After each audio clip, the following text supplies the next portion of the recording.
Our correspondent Nick Connolly, who is in Ukraine, can join us now on the line. Again, he is in the east of the country, near the country's second biggest city, Kyiv.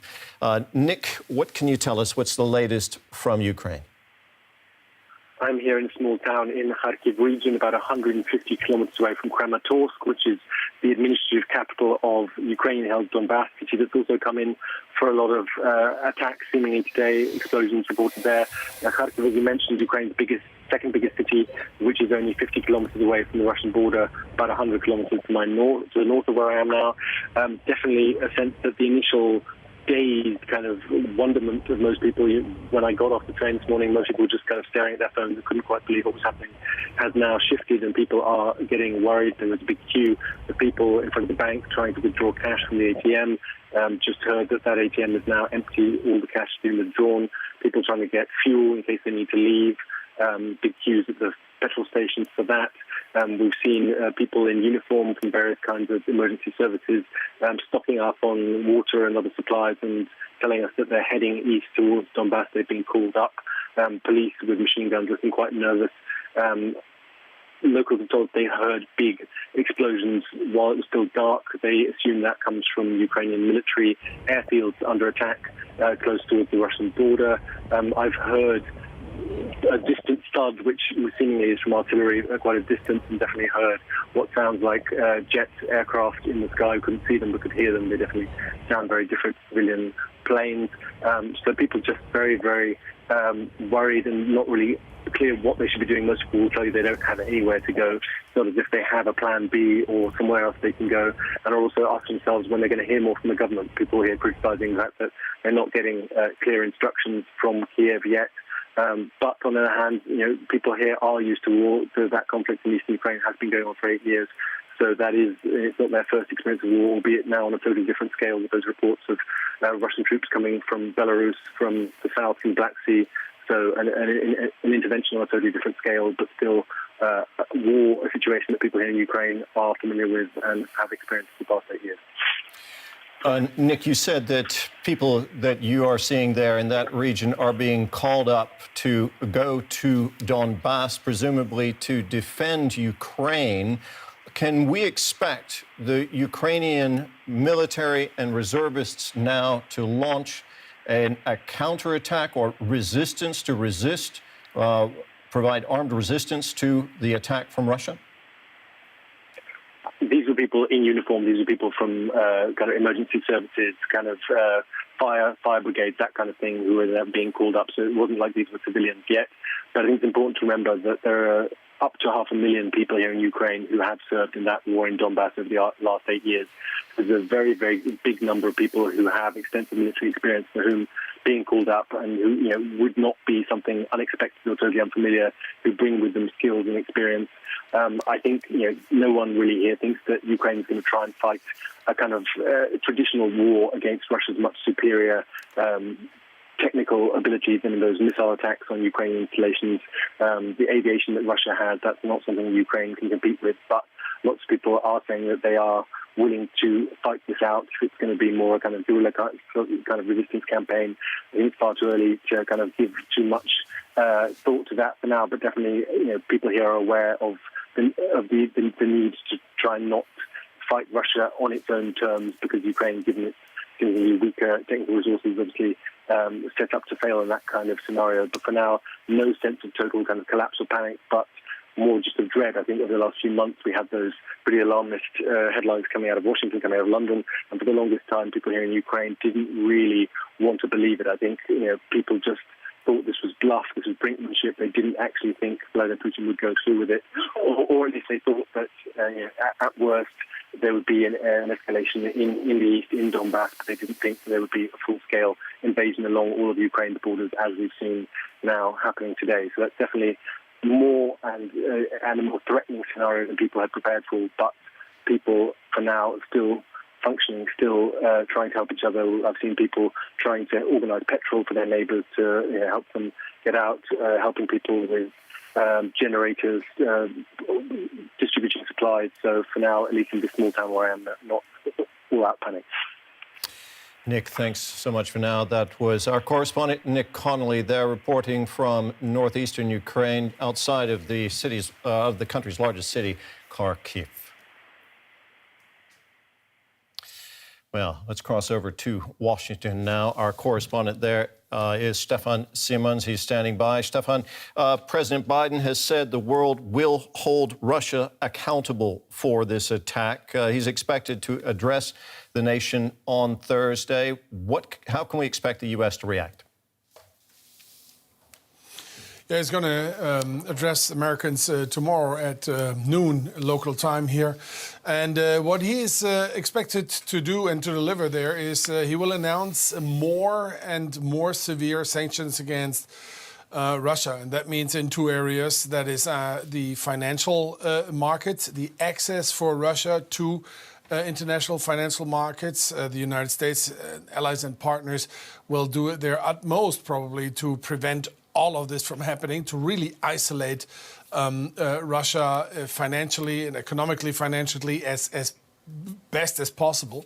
Secondly is, of course, export and import restrictions. Russia is it was in 2021, the second largest oil exporter into the United States. This will probably also stop.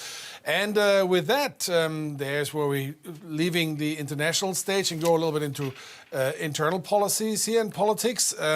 He has to prepare the American people for something what we call here a sticker shock. And this is, if this is all going to happen like this, if the United States, the European allies and partners are ramping up and increasing in intensity sanctions against Russia as they have promised they do, as Mr. Putin or President Putin escalates the situation there, then this has consequences economically and in terms of convenience for Americans, probably also for Europeans.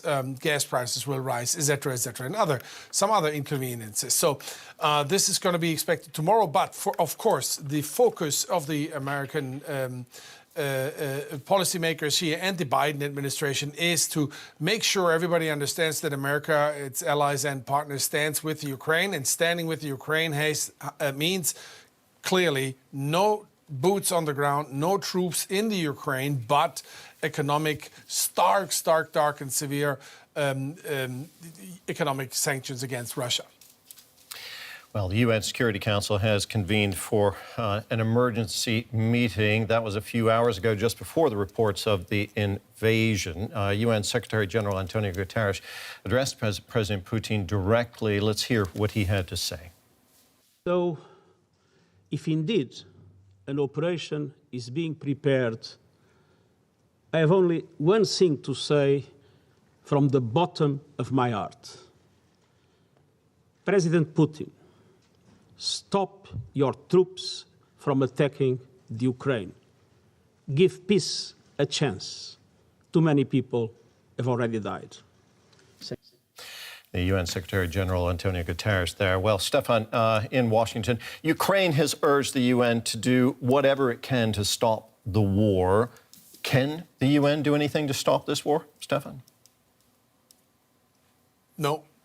Clear and simple, no. The UN cannot. The UN Security Council cannot. This is more bark than bite. It's always like this. The UN Security Council is a forum where those big powers, those 5 permanent members, are supposed to discuss and find solutions. And then you have 10 non-permanent members sitting in this UN Security Council. And this, a few hours ago, as you mentioned, Russia got its earful. I mean, there was really almost nobody not pointing towards Russia and saying, like, President Putin and Russia is the sole aggressor here. And there was some emotional and quite rambunctious scenes when the Ukrainian ambassador really put almost like the pistol to the chest of the Russian ambassador at the UN, who has right now the presidency, the chair of the UN Security Council, and saying, like, okay, come on, tell me, are you not bombarding now our cities or sending missiles into Odessa or Kyiv or in other other cities, this is war, isn't it? Say it. Make a call to foreign minister, to your boss, Sergei Lavrov.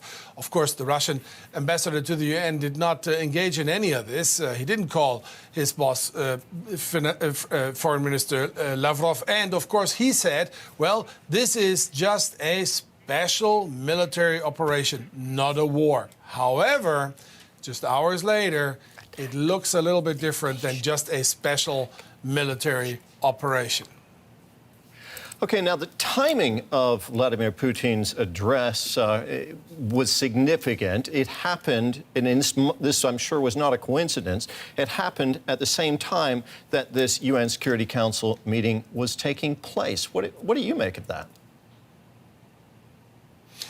Yeah, I mean, there we leave the grounds of facts and go into speculation. Now, symbolic politics is and has opportunities like this. And Vladimir Putin is a master of this kind of politicking, of sending messages, symbolic messages to his own clientele, to his own people, to the Russians, but also to the world. So there is a chance that he really timed that very well to the UN emergency UN Security Council meeting there, because he knew it's for hours that the Ukrainians had requested one, of course. But on the other hand, to be also very clear, those decisions are also made, and those speeches are held when politicians, or Mr. Putin in this case, are getting their feedback from their military commanders on the ground. So there's a little bit of give and take, and probably maybe both reasons entitled him or forced him to make this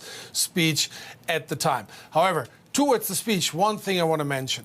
The denazification of Ukraine, this was something, and of course also the stark warnings of Mr. Putin against the West, this was understood by the United States, by a lot of experts and military experts and observers here very, very clearly, and this made everybody listen, that Vladimir Putin is accusing the government, democratically elected government of Ukraine, to be Nazis.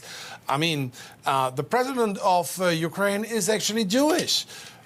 So Americans and American ears, they popped up here. That left quite a mark for attention in American circles here, in circles here in Washington. And the same goes, of course, for the blatant threat against the West not to engage in any way or form militarily.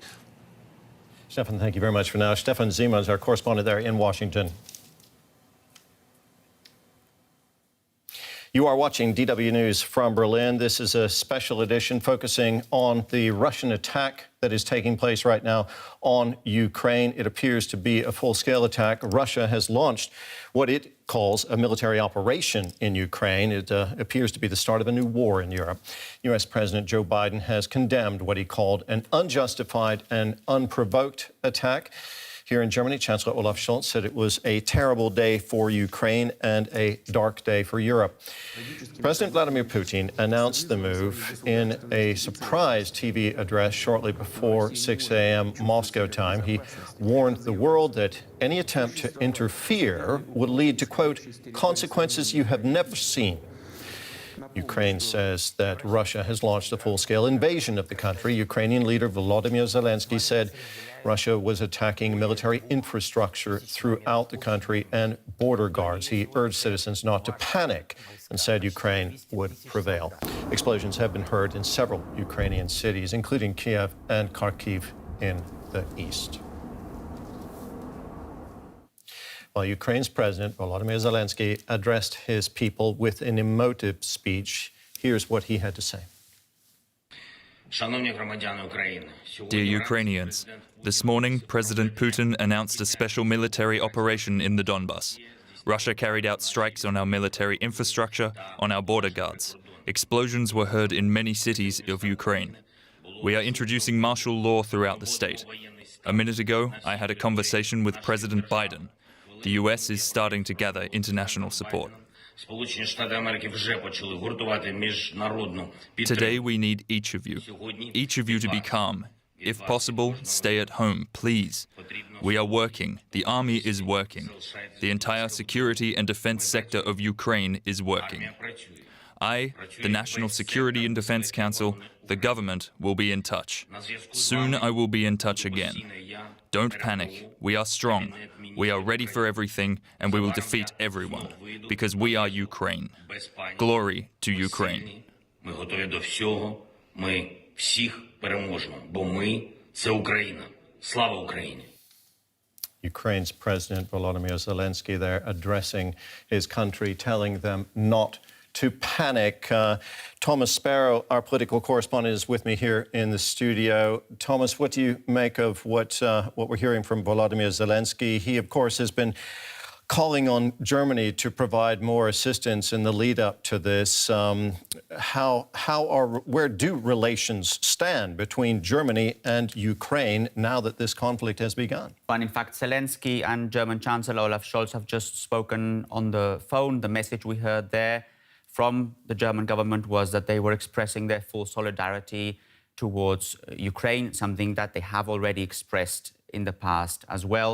It's important really to mention that Germany has, through various means, official and not official ways, expressed that it's standing by Ukraine and is ready to assist in different ways. And when we look at assistance, that's where the key point here comes in, because Germany differs from other Ukrainian allies when it comes to the way in which it has assisted.